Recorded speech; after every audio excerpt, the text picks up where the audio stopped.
Hello दोस्तों, आप सभी का मैथ्स अड्डा में बहुत बहुत स्वागत है। उम्मीद करते हैं आप सभी बहुत अच्छे होंगे। और मैथ्स अड्डा इस बार आपके सामने मेंसुरेशन पार्ट 16 मतलब मेंसुरेशन का पार्ट 16 लेकर आए हैं।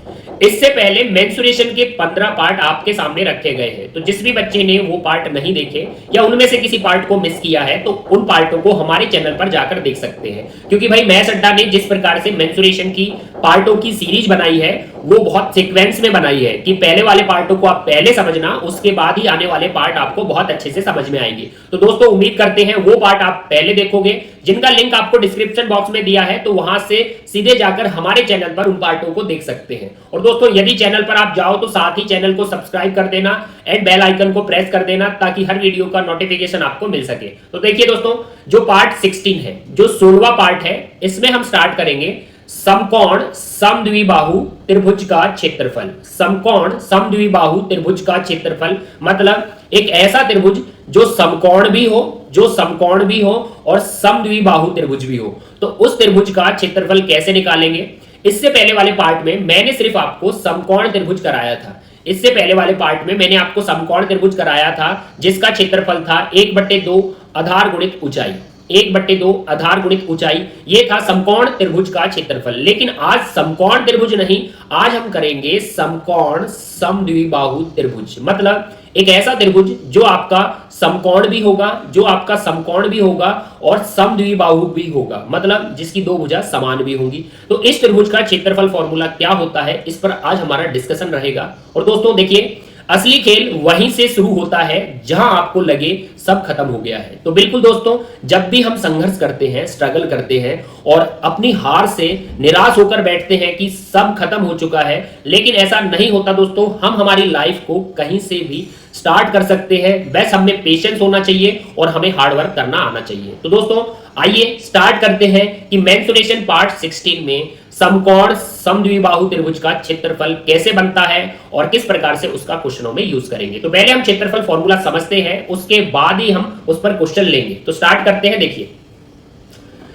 यहां पर लिखा गया है समद्विबाहु समकोण त्रिभुज का क्षेत्रफल फॉर्मूला। तो सबसे पहली बात दोस्तों, हम यहां पर आपको मीनिंग समझाते हैं। देखिए पहले क्या लिखा है, समद्विबाहु मतलब समान दो भुजा।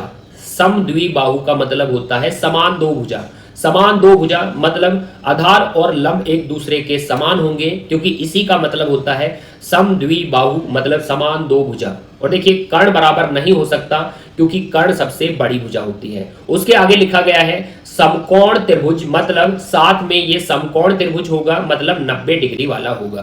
तो दोस्तों अच्छे से देखिए, समद्विबाहु मतलब समान दो भुजा होता है और समकोण मतलब जिसका कोण आपका 90 डिग्री का होता है। तो समद्विबाहु समकोण मतलब समान दो भुजा वाला और साथ में 90 डिग्री वाला त्रिभुज का क्षेत्रफल फॉर्मूला क्या होगा। तो सबसे पहली बात दोस्तों, यहां पर आप देख सकते हो ये आपका आधार है और ये आपका क्लियरली क्या है, लंब है।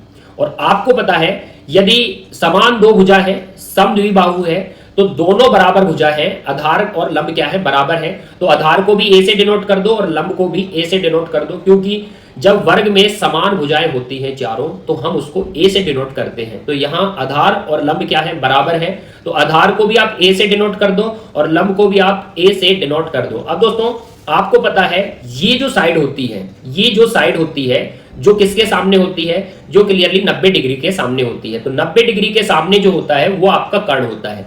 90 डिग्री के सामने क्या होता है, आपका कर्ण होता है। तो सबसे पहली बात दोस्तों, ये त्रिभुज एक समकोण त्रिभुज है। ये त्रिभुज एक क्या है, समकोण त्रिभुज है।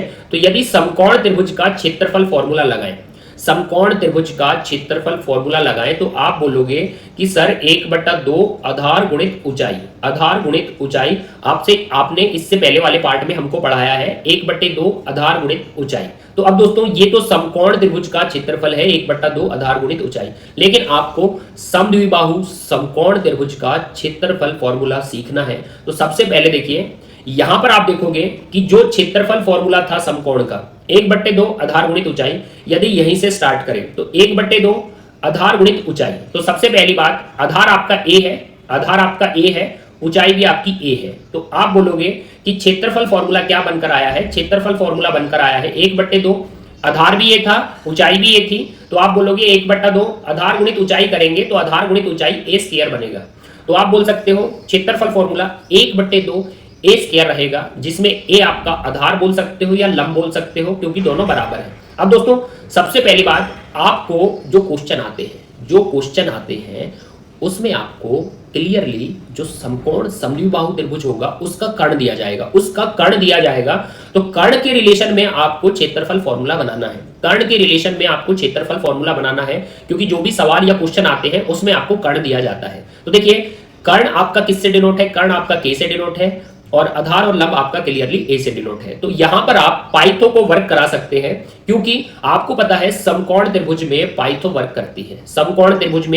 करती है, और पहले वाले पार्टों में हमने पाइथो का यूज भी करा है। तो देखिए पाइथो क्या वर्क करती है, पाइथो वर्क करती है कि कर्ण का स्क्वायर बराबर आधार का स्क्वायर प्लस लंब का स्क्वायर। तो आधार का स्क्वायर प्लस लंब का स्क्वायर, आधार भी ए से डिनोट है और लंब भी ए से डिनोट है। तो यहां से आप सीखोगे कर्ण का स्क्वायर बराबर क्या है, कर्ण का स्क्वायर बराबर आधार का स्क्वायर ए और लंब का स्क्वायर भी ए है। तो यहां से आधार का स्क्वायर प्लस लंब का स्क्वायर तो बन जाएगा 2a स्क्वायर, क्योंकि ए स्क्वायर और ए स्क्वायर जुड़ेगा तो 2a स्क्वायर बनेगा। अब दोस्तों यहां से आपको सिर्फ ए स्क्वायर को रिप्लेस करना है। किसको रिप्लेस करना है, ए स्क्वायर को रिप्लेस करना है। तो भाई देखिए ए स्क्वायर के बराबर क्या आता है, तो ए स्क्वायर हमारा राइट हैंड को है, तो ये जो 2 है आपका उसके साथ जो गुणांक है मल्टीपल में 2 है, तो ये 2 गुणा से भाग में आ जाएगा। गुणा से किस में आ जाएगा, ये गुणा से भाग में आ जाएगा, क्योंकि डाटा मल्टीपल में हो तो वो डिवाइड में जाता है। तो ए स्क्वायर बराबर आ गया के स्क्वायर बाय 2, ए स्क्वायर बराबर आ गया के स्क्वायर बाय 2। तो बस हमको ए स्क्वायर की पुटिंग करनी है, तो हमारा क्षेत्रफल फॉर्मूला बनेगा। तो दोस्तों थोड़ा ध्यान देना, आप बोल सकते हो कि जो क्षेत्रफल फॉर्मूला है 1/2 आधार गुणित ऊंचाई ए स्क्वायर बना था, और ए स्क्वायर की रिप्लेसमेंट आ चुकी है कि ए स्क्वायर के बराबर आप रख सकते हो के स्क्वायर बाय 2, ए स्क्वायर के बराबर रख सकते हैं के स्क्वायर बाय 2। तो यहां से आपका क्षेत्रफल फॉर्मूला बना है। देखिए क्या बना है, के स्क्वायर का यदि आप 1 में गुणा करोगे तो आपका बनेगा के स्क्वायर, और 2 का 2 से गुणा करोगे तो आपका बनेगा 4। तो यहां से आपका फॉर्मूला बन चुका है। थोड़ा ध्यान दीजिए कि समकोण समद्विबाहु त्रिभुज का क्षेत्रफल फॉर्मूला है के स्क्वायर बाय 4। तो दोस्तों बहुत ही अच्छे से हमने फॉर्मूले को समझा है कि पहली बात तो समकोण त्रिभुज का क्षेत्रफल फॉर्मूला होता है 1/2 आधार गुणित ऊंचाई, जिसमें आधार भी आपका ए है और ऊंचाई भी आपका ए है। तो यहां से आपका क्रिएट हुआ ए स्क्वायर। बस आपको ए स्क्वायर की रिप्लेसमेंट चाहिए, तो आपने किसको वर्क कराया, आपने पाइथो को वर्क कराया कि कर्ण का वर्ग बराबर आधार का वर्ग प्लस लंब का वर्ग। तो यहां से आपको ए स्क्वायर की रिप्लेसमेंट मिली के स्क्वायर बाय 2। तो हमने ए स्क्वायर की जगह के स्क्वायर बाय 2 रख दिया, तो हमारा क्षेत्रफल फॉर्मूला बना के स्क्वायर बाय 4, मतलब कर्ण का वर्ग बटे 4, तो सीधा आप क्षेत्रफल फॉर्मूला बोल सकते हो कि कर्ण का वर्ग बटे 4। यह आपका क्षेत्रफल फॉर्मूला रहेगा किसका, समकोण समद्विबाहु या समद्विबाहु समकोण।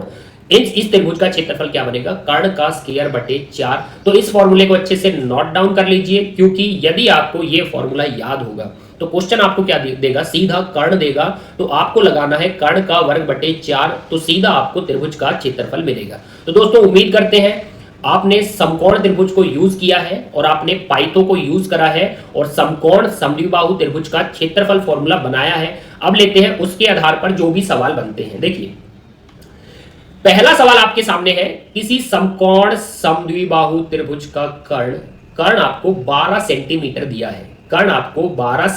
दिया है। तो देख सकते हो समकोण भी है और समद्विबाहु भी है, उस त्रिभुज का कर्ण आपको 12 सेंटीमीटर दिया है। त्रिभुज का क्षेत्रफल कितने वर्ग सेंटीमीटर होगा,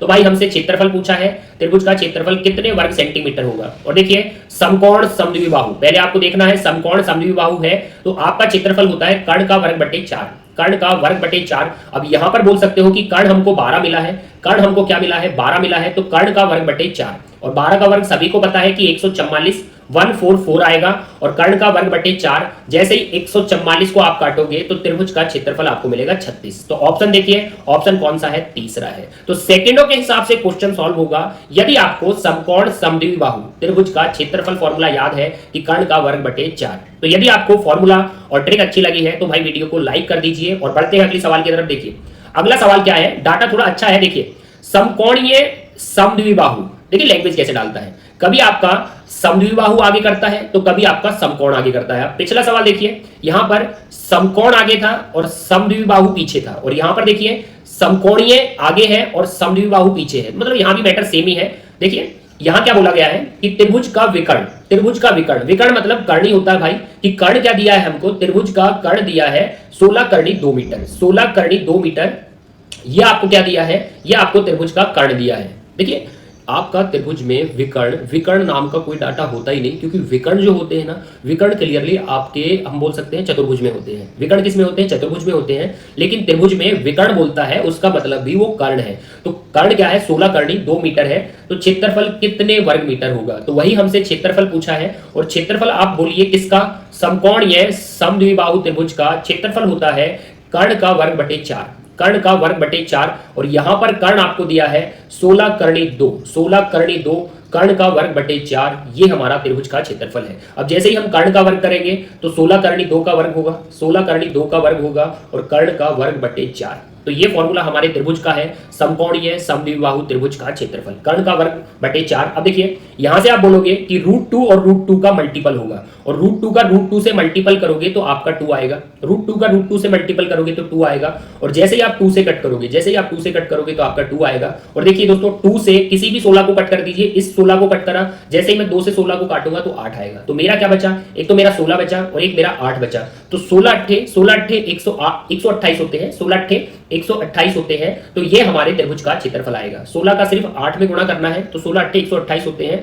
तो दूसरा ऑप्शन हमारे साथ है, और बहुत ही शानदार तरीके से कर्ण का वर्ग बटे 4, इस फॉर्मूले से हमने समकोणीय समद्विबाहु त्रिभुज का क्षेत्रफल निकाला है। तो दोस्तों आसानी से सीख चुके हो कि जब भी आपको समकोणीय समद्विबाहु या समद्विबाहु समकोण त्रिभुज बोलता है तो उसका क्षेत्रफल होता है कर्ण का वर्ग बटे 4। बहुत ही अच्छे से हमने फॉर्मूला बनाया है, और 2 सवाल आपको करा दिए कि किस तरीके से आप फॉर्मूले का यूज करोगे। तो आइए एक सवाल आपके लिए बनता है जिसका आप मुझे कमेंट बॉक्स में आंसर बताओगे। देखिए इस बार आपको बोला है समद्विबाहु समकोण त्रिभुज, समद्विबाहु समकोण त्रिभुज। तो दोस्तों देख सकते हैं पिछले में आपने देखा है कि समकोणीय आगे बोला गया था, समकोणीय आगे बोला गया था, और इस बार समद्विबाहु, समद्विबाहु आगे बोला गया है। तो ये शब्दों की रिप्लेसमेंट चलती रहती है, कभी समकोण आगे बोलेगा, कभी समद्विबाहु आगे बोलेगा। तो समद्विबाहु समकोण त्रिभुज का कर्ण, कर्ण आपको फिर से दे दिया है 5 मीटर है, कर्ण आपका क्या है 5 मीटर है। तो इस त्रिभुज का क्षेत्रफल कितने वर्ग मीटर होगा? तो इस त्रिभुज का क्षेत्रफल कितने वर्ग मीटर होगा? तो क्षेत्रफल था कर्ण का वर्ग बटे 4। तो इसका सॉल्यूशन मुझे कमेंट बॉक्स में फेंक के बताइए कि आप कितने अच्छे तरीके से फॉर्मूला समझे हो किसका, समकोण समद्विबाहु त्रिभुज का क्षेत्रफल फॉर्मूला। बहुत ही शानदार तरीके से आपको कर्ण दिया जाता है, तो सीधा लगाइए कर्ण का वर्ग बटे 4, और इसका आंसर मुझे कमेंट बॉक्स में चाहिए। तो आप मुझे कमेंट बॉक्स में बताना कि इसका आंसर क्या होगा। अब दोस्तों देखिए, अब हम समझते हैं कि समकोण त्रिभुज का या समकोण समद्विबाहु त्रिभुज का क्षेत्रफल तो हमने समझ लिया और 3 क्वेश्चन हमने देख भी लिए। अब हम समझते हैं इसका परिमाप क्या होता है। तो इसके परिमाप पर बात करें तो आइए, समद्विबाहु, समद्विबाहु समकोण मतलब जिसकी समान 2 भुजा भी है, और समकोण मतलब 90 डिग्री भी बना हुआ है। समद्विबाहु मतलब समान 2 भुजा भी है, और समकोण मतलब एक कोण 90 डिग्री भी है। तो इस त्रिभुज का परिमाप क्या होगा? इस त्रिभुज का परिमाप क्या होगा? अब दोस्तों यदि मैं सीधा आपको बात करूं तो आपने वर्ग में भी किया है, लेकिन कुछ बच्चों ने वो पार्ट नहीं देखे होंगे, तो यहां हम पूरा एक्सप्लेन करते हैं। देखिए जो आपकी समद्विबाहु समान 2 भुजा थी, समान 2 भुजा थी, हमने क्षेत्रफल में भी सीखा है कि जो समान 2 भुजा होती हैं उनको ए से डिनोट करते हैं। उनको किससे डिनोट करते हैं? उनको ए से डिनोट करते हैं। और थोड़ा ध्यान देना, ये जो आपका 90 के सामने जो कर्ण होता है, ये जो आपका 90 के सामने जो कर्ण होता है, इसको के से डिनोट करते हैं। तो दोस्तों समान 2 भुजा होती है आधार और लंब, जिसको ए से डिनोट करते हैं, और जो 90 के सामने जो भुजा होती है उसको कर्ण के से डिनोट करते हैं। अब दोस्तों देखिए परिमाप पूछा है, परिमाप का मतलब होता है बाउंड्री का टोटल। परिमाप पूछा है तो हम बोल सकते हैं परिमाप क्या होता है? परिमाप होता है बाउंड्री का टोटल। तो पैरामीटर टी से डिनोट करते हैं, और परिमाप होता है बाउंड्री का टोटल, मतलब बाउंड्री आधार प्लस लंब प्लस कर्ण। तो आधार प्लस लंब प्लस कर्ण, तो ये आपके बाउंड्री का टोटल बनेगा। अब दोस्तों यहां देख सकते हो आधार ए से डिनोट है, लंब भी ए से डिनोट है और कर्ण भाई के से डिनोट है। लेकिन आपको जो कर्ण चाहिए ना, वो कर्ण आपको एक ही फॉर्म में चाहिए, कर्ण आपको एक ही फॉर्म में चाहिए। तो भाई समकोण त्रिभुज है तो पाइथो का वर्ग करा सकते हैं। किसका वर्ग करा सकते हैं? पाइथो का वर्ग करा सकते हैं। तो बिल्कुल दोस्तों समकोण त्रिभुज होता है तो पाइथो का वर्ग कराइए। तो बोलिए कर्ण का वर्ग बराबर आधार का वर्ग प्लस लंब का वर्ग, आधार का वर्ग प्लस लंब का वर्ग। तो आधार भी ए है और लंब भी आपका ए है, तो कर्ण का वर्ग बराबर आधार का वर्ग प्लस लंब का वर्ग। तो ये हमने क्षेत्रफल में भी किया था कि ए स्क्वायर और ए स्क्वायर बनता है 2a स्क्वायर। अब दोस्तों थोड़ा ध्यान देना, यदि मुझे कर्ण लाना है तो मैं देख रहा हूं कि दोनों तरफ वर्ग लगे हैं, तो वर्ग को हटाने के लिए बोथ साइड आप करणी का यूज करिए, क्योंकि वर्ग को करणी हटाती है। तो दोनों तरफ क्या लगे थे? वर्ग लगे थे, तो वर्ग हटाने के लिए मैंने करणी का यूज किया है। अब देखिए यहां से वर्ग और करणी क्या होती है? आपस में कैंसिल होते हैं, अंडर रूट और स्क्वायर आपस में कैंसिल होते हैं, तो वर्ग और करणी कैंसिल हो गई, तो के बाहर आया। और दोस्तों थोड़ा ध्यान देना, यहां पर आप देखोगे कि जैसे ही करणी हटेगी तो ए स्क्वायर लगा है, ए पर स्क्वायर लगा है, तो ए पर स्क्वायर लगा है तो ए बाहर आएगा। ए पर स्क्वायर लगा है क्योंकि स्क्वायर से करणी कैंसिल, तो ए आपका बाहर आएगा। लेकिन दो पर कोई स्क्वायर नहीं लगा तो दो आपका करणी में रह जाएगा, मतलब दो पर कोई वर्ग नहीं लगा तो दो आपका करणी में रहेगा। तो के का रिलेशन क्या मिला? के का रिलेशन मिला आपको ए करणी 2। के का रिलेशन क्या मिला आपको? ए करणी 2। तो आपको के है ना ए फॉर्म में फिट करना है। तो दोस्तों थोड़ा ध्यान देना, आपका परिमाप होता है बाउंड्री का टोटल, मतलब आधार प्लस लंब प्लस कर्ण। अब देखिए आधार जो है वो ए से डिनोट है तो ए रख सकते हो, और जो लंब है आपका वो भी क्लियरली ए से डिनोट है तो आप ए रख सकते हो। और देखिए कर्ण बराबर क्या आया है? तो कर्ण बराबर आया है ए करणी 2। तो ये बनता है समकोण समद्विबाहु त्रिभुज का परिमाप। क्लियरली आधार आपका ए रहेगा, लंब आपका ए रहेगा और कर्ण आपका ए करणी 2 बना है। ए करणी 2 हम पाइथो का यूज करके लाए हैं। तो दोस्तों ये बनता है किसका? आपका क्लियरली समकोणीय समद्विबाहु त्रिभुज का पैरामीटर परिमाप बनता है। तो इसको आप अच्छे से नोट कर सकते हैं और सीधा बोल सकते हैं कि परिमाप सीधा क्या रहेगा? परिमाप सीधा रहेगा, यहां से ए और ए को जोड़ोगे तो आप बोलोगे 2a प्लस ए करणी 2। तो ये बनता है 2a ए करणी 2। ये क्लियरली समकोणीय समद्विबाहु त्रिभुज का पैरामीटर है। तो आप इन दोनों को नोट कर लीजिए जो भी मैंने बॉक्स करे हैं। तो ये भी परिमाप है और ए को 2a बनाओगे तो ये भी आपका परिमाप है। अब दोस्तों देखिए इसके आधार पर जो भी आपके क्वेश्चन बनते हैं सबसे पहले उनको हम सॉल्व करते हैं, और फिर आपके लिए भी एक क्वेश्चन होगा जिसका आप मुझे कमेंट बॉक्स में आंसर बता सकते हो। तो दोस्तों आइए बढ़ते हैं। देखिए यहां पर क्या दिया है, यहां पर आप पहले देखिए कौन सा त्रिभुज है। आपको दिया है समद्विबाहु समकोण त्रिभुज, बिल्कुल भाई हमारा ही त्रिभुज है, के आकार के खेत का विकर्ण आपको दिया है क्लियरली 60 करणी 2 मीटर। विकर्ण मतलब आपका कर्ण है 60 करणी 2 मीटर, तो ये आपका विकर्ण मतलब करणी दिया है। इसके तीनों ओर 6 रुपए प्रति मीटर की दर से, 6 रुपए प्रति मीटर की दर से तार लगाने का खर्च क्या होगा? तो 6 रुपए प्रति मीटर की दर से तार लगाने का खर्चा हमसे पूछा है। तो खर्च भी हमने पहले वाले पार्टों में बहुत ही अच्छे से निकाला है, तो खर्च का फॉर्म बाद में यूज करेंगे। तो पहले तो विकर्ण बनाइए। कर्ण आपको क्या दिया है? कर्ण आपको दिया है क्लियरली आप देख सकते हो, कर्ण आपको क्या मिला है? 60 करणी 2।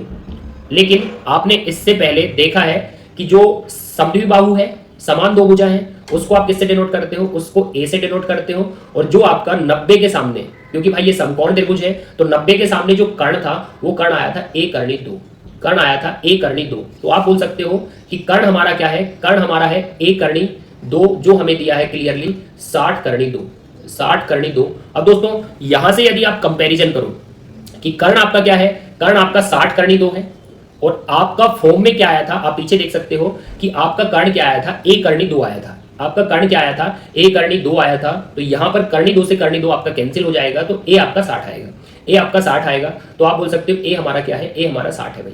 तो ए को हर तरफ से 60 रख सकते हो, आधार भी 60 है और लंब भी आपका 60 है। अब दोस्तों देखिए आपसे खर्चा पूछा है, और देखिए खर्च क्या होता है? खर्च होता है दर गुणित लंबाई या क्षेत्रफल।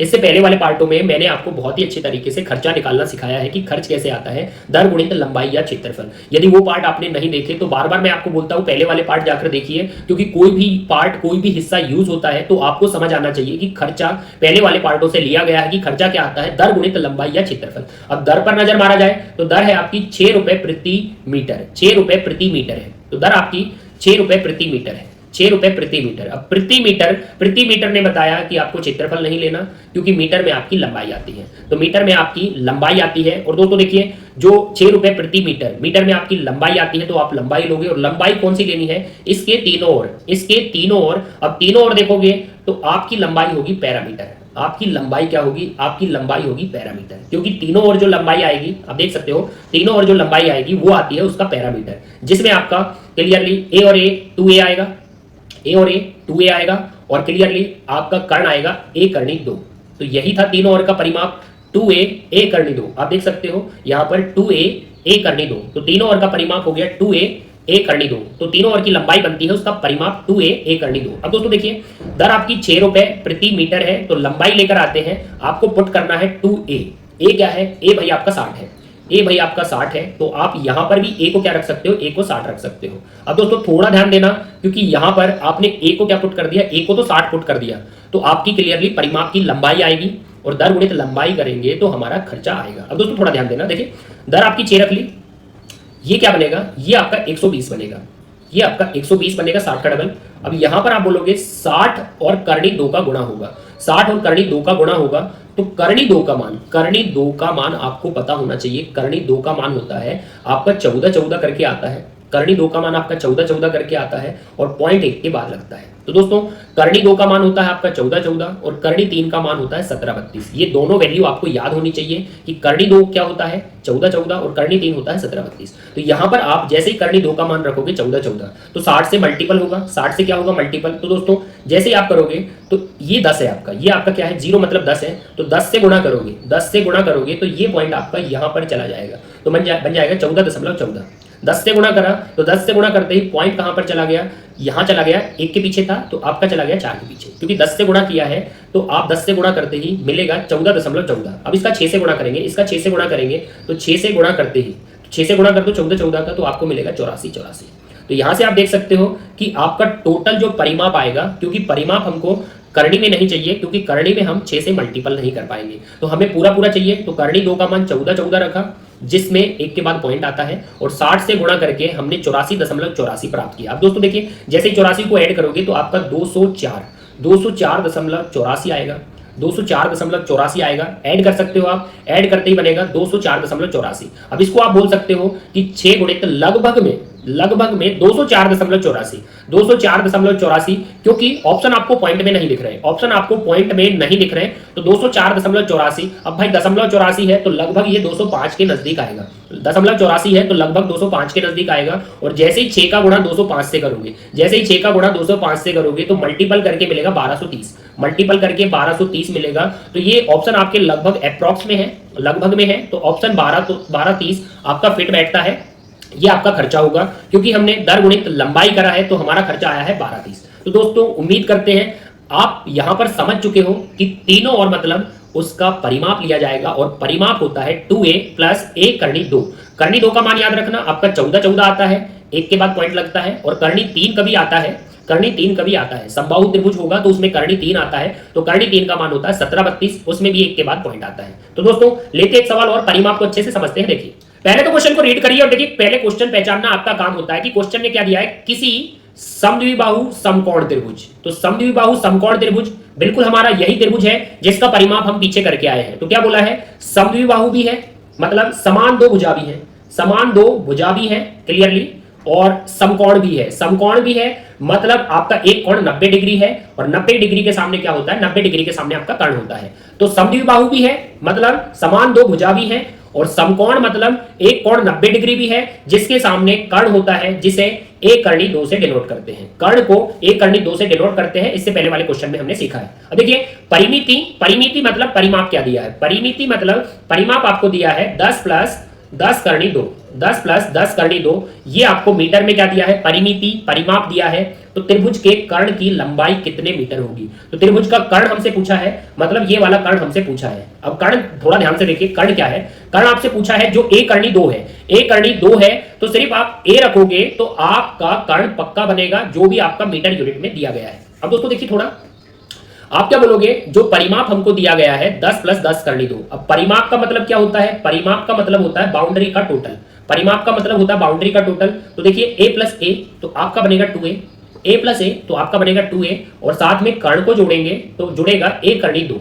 तो परिमाप मतलब बाउंड्री का टोटल कर लिया और ये परिमाप दिया है 10 प्लस 10 करनी 2। और दोस्तों आप सीधा भी याद कर सकते हो परिमाप क्या होता है 2a प्लस a करनी 2। इससे पीछे देखिए आप अच्छे से देख सकते हो, मैंने सीधा बोला था कि आप परिमाप याद ही कर सकते हो 2a प्लस a करनी 2, 2a प्लस a करनी 2 और वही परिमाप हमारा बना है 2a प्लस a करनी 2। अब थोड़ा दोस्तों ध्यान देना, यहां से आपको क्या बताना है, यहां से आपको कर्ण बताना है। अगर आपको कर्ण बताना है तो उसमें सिर्फ a की कमी है, ए की पुटिंग होगी तो हमारा कर्ण आएगा। तो हम यहां से ए को निकालेंगे। तो दोस्तों आपको करना क्या है, आपको ए कॉमन लेना है, आपको इसमें से ए कॉमन लेना है, तभी ए निकल के आएगा और तभी आप कर्ण बता पाओगे। तो ए कॉमन ले लिया तो हमारा मैटर बचा 2 प्लस √2 मतलब 2 प्लस करनी 2, ये हमारा कॉमन ए लेने के बाद बनेगा। अब दोस्तों यहां पर जो भी आपका परिमाप रखा है उसे रख दीजिए। अब दोस्तों ये जो कॉमन लिया है आपने, ये आपका मल्टीपल में है, ये आपका किस में है, मल्टीपल में है। तो मल्टीपल से जो आपका डाटा होगा वो डिवाइड में जाएगा। तो मल्टीपल से डाटा किस में जाता है, डिवाइड में जाता है, क्योंकि इक्वल का साइन क्रॉस करेंगे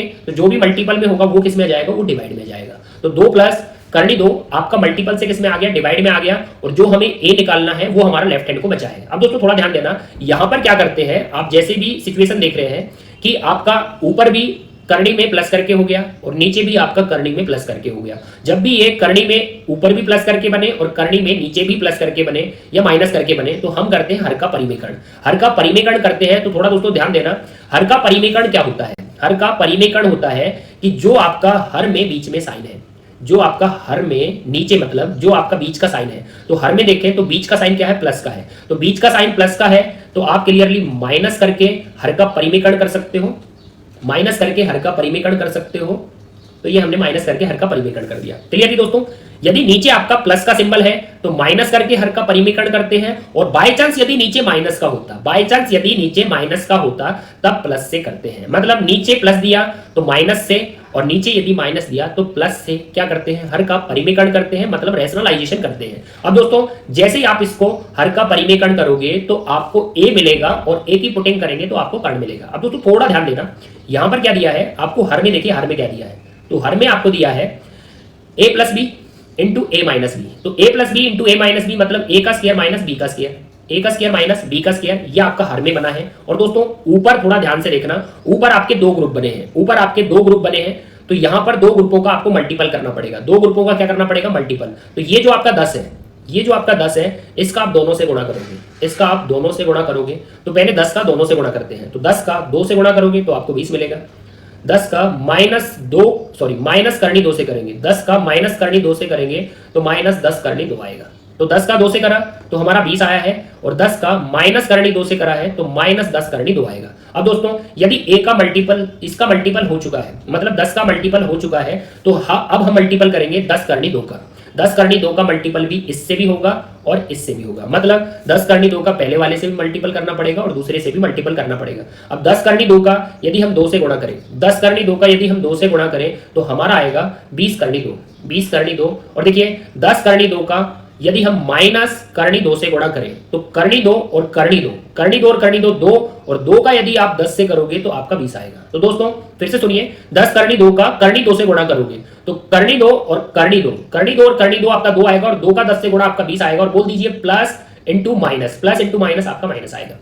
तो इस प्रकार से हमने क्लियरली किस किस का 10 करनी 2 का आपका 2 से भी गुणा कर लिया और आपका करनी 2 से भी गुणा कर लिया। अब दोस्तों थोड़ा ध्यान देना, मल्टीपल हो चुका है, अब आपको एलिमिनेट करना है। एलिमिनेट करना है मतलब यहां पर देख सकते हैं आप, ये आपका क्या है, ये आपका पॉजिटिव 20 है और ये आपका नेगेटिव 20 है। तो पॉजिटिव 20 और नेगेटिव 20 क्या हो गए, आपस में कैंसिल हो गए। अब थोड़ा यहां पर लेते हैं, स्पेस थोड़ा कम बचा है। देखिए यहां पर देख सकते हो ये क्या बचा है, ये बचा है माइनस करनी 2। 10 किसमें बचा है, 10 करनी 2 माइनस में है और 20 करनी 2 आपका प्लस में है। तो 10 करनी 2 माइनस में है और 20 करनी 2 आपका प्लस में है। जैसे ही आप इनकी कैलकुलेशन करोगे तो प्लस 20 में से माइनस 10 करोगे, प्लस 20 में से माइनस 10 करोगे तो प्लस का 10 बचेगा, क्योंकि प्लस 20 में से माइनस 10 करोगे तो प्लस का 10 बचेगा। अब नीचे आप कैलकुलेट कर लो, ये आपका 4 बनेगा, ये आपका 4 बनेगा और 4 में से 2 जाएगा, 4 में से 2 जाएगा तो आपका 2 आएगा। तो यहां से आप देख सकते हो कि आपका ए क्या आएगा, आपका ए आएगा क्लियरली 5 करनी 2, ए आएगा आपका 5 करनी 2। और दोस्तों आपको ए मतलब आधार और लंब, आधार और लंब नहीं बताना है क्योंकि अभी आपका ए आ चुका है। यदि आपका ए आ चुका है तो आप क्लियरली आधार भी बता सकते हो, आप क्लियरली लंब भी बता सकते हो। लेकिन आपसे क्या पूछा गया है, आपसे पूछा गया भाई कर्ण की लंबाई बता। तो कर्ण क्या रखा है, ए करनी 2। अब यहां पर आपको ए की पुटिंग करनी है। ए क्या आया है, ए आया है आपका 5 करनी 2। ए क्या आया है, 5 करनी 2, और कर्ण में पीछे करनी 2 है, पीछे करनी 2 है। तो करनी 2 का करनी 2 से यदि आप गुणा करोगे तो आपका 2 आएगा, और 2 का यदि 5 से गुणा करोगे तो आपका 10 आएगा। तो कर्ण आपका 10 है। तो ऑप्शन देखा जाए तो चौथा ऑप्शन हमारे साथ है, टिक करिए। और देखिए बहुत ही अच्छे तरीके से हमने पहले ए को निकाला, मतलब आधार और लंब को निकाला, और फिर हमने कर्ण को बताया। कर्ण क्या होता है, ए करनी 2 होता है, जिसमें ए हमने 5 करनी 2 पुट कर दिया। करनी 2 आपका 2 बनेगा, 2 का 5 से आपका 10 बनेगा। तो दोस्तों उम्मीद करते हैं ये समकोण समद्विबाहु त्रिभुज का परिमाप आप समझ चुके हो, हर का परिमीकरण यदि आप समझ चुके हो, और पहले भुजा आएगी, ए आएगा मतलब आधार आएगा, लंब आएगा, और फिर आप ए पुट करोगे तो आप कर्ण बता पाओगे। तो एक क्वेश्चन आपके लिए बिल्कुल सेम क्वेश्चन है दोस्तों। देखिए यहां पर भी आपको समद्विबाहु समकोण त्रिभुज दिया है, समद्विबाहु समकोण त्रिभुज दिया है, वही उसकी परिमिति दी है, पैरामीटर दिया है, और आपसे पूछा गया है इस त्रिभुज का कर्ण की लंबाई कितने मीटर होगी, वही आपसे कर्ण पूछा गया है। तो दोस्तों सेम क्वेश्चन है, इसका मुझे कमेंट बॉक्स में आंसर फेंक के मारिए। और साथ ही दोस्तों यदि आज के क्वेश्चन आपको अच्छे लगे हैं, आप अच्छे से समझे हो, तो वीडियो को लाइक कर दीजिए। साथ ही जो दोस्त हमारे चैनल पर नए आए हैं तो हमारे चैनल को सब्सक्राइब कर दीजिए, और दोस्तों बेल आइकन को प्रेस कर लिया करो ताकि हर वीडियो का नोटिफिकेशन तुरंत आपके पास पहुंचे और आप एक बढ़िया कंटेंट देख सको। तो एडवांस हम बहुत ही अच्छे तरीके से फॉलो करेंगे, बहुत सारे पार्ट आने वाले हैं, तो साथ में आप सब्सक्राइब करके और बेल आइकन को प्रेस करके रखिए ताकि सीधा आपको नोटिफिकेशन मिले और तुरंत आप वीडियो देख सको। और दोस्तों यदि आपको दोनों क्वेश्चन अच्छे से समझ में आए हैं, क्योंकि मैंने इसमें 2 टाइप कराए हैं, तो दोस्तों एक क्वेश्चन आपके लिए मैंने ये वाला दिया था कि इसका आंसर मुझे आपको कमेंट बॉक्स में देना है, और दूसरा देखिए दोस्तों ये वाला दिया है, इसका आंसर भी आपको मुझे कमेंट बॉक्स में देना है। तो उम्मीद करते हैं आप कमेंट बॉक्स में दोनों का आंसर दोगे। तो दोस्तों जय हिंद, जय भारत, मिलते हैं अगली वीडियो में।